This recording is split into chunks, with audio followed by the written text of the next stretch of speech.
আজকের ভিডিওতে কিডনি রোগীরা কি খাবার খেতে পারবেন না সে সম্পর্কে সহজ করে বলার চেষ্টা করেছি। আপনি যদি কিডনি রোগী হয়ে থাকেন তবে পটাশিয়াম ও পিউরিন জাতীয় খাবার আপনার জন্য নয়।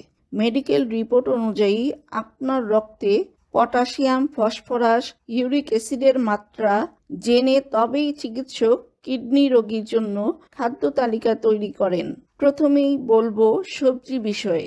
বাজারে এখন শীতকালীন নানা রকম রঙিন সবজিতে ভরপুর।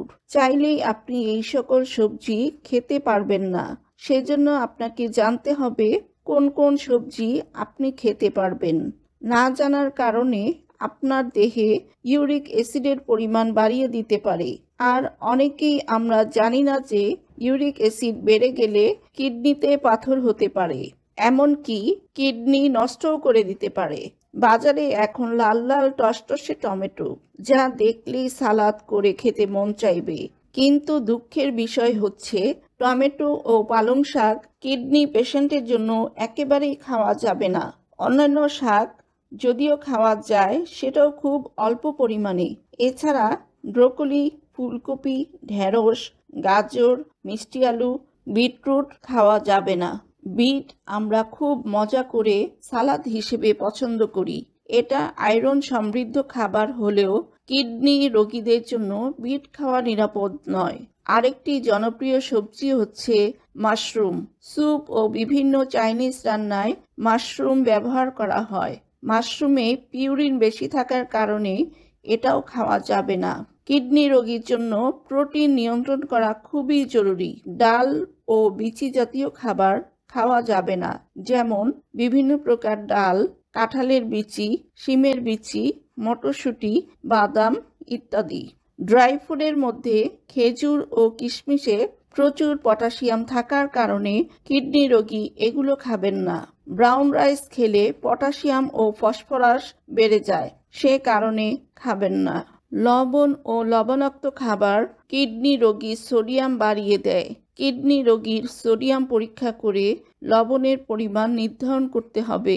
অনেকেই বলে থাকেন ভাজা লবণ খেলে কিছু হবে না। এই কথা মোটেও ঠিক নয়। কিডনি পেশেন্ট প্রসেস করা খাবার খাবেন না, এগুলোতে লবণ বেশি থাকে।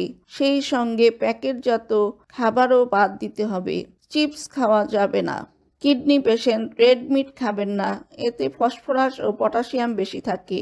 কলা, কমলা লেবু, অ্যাভোকাডো ফল অন্যান্য রোগীর জন্য ভালো হলেও কিডনি রোগীর জন্য ভালো না।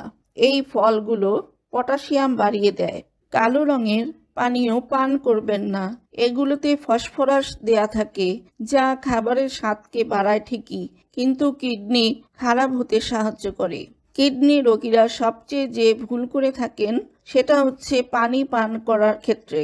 যদিও আমরা জানি দৈনিক 3 লিটার পানি পান করা উচিত, কিন্তু কিডনি পেশেন্টের জন্য এটা ফলো করা যাবে না। কিডনি রোগীর বিভিন্ন পরীক্ষার পর সেই রিপোর্ট অনুযায়ী ডাক্তার নির্ধারণ করবেন রোগী প্রতিদিন কতটুকু পানি পান করবেন।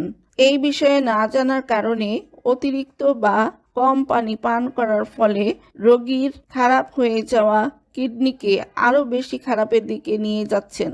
তাই এখনই এই বিষয়ে সতর্কতা অবলম্বন করতে হবে।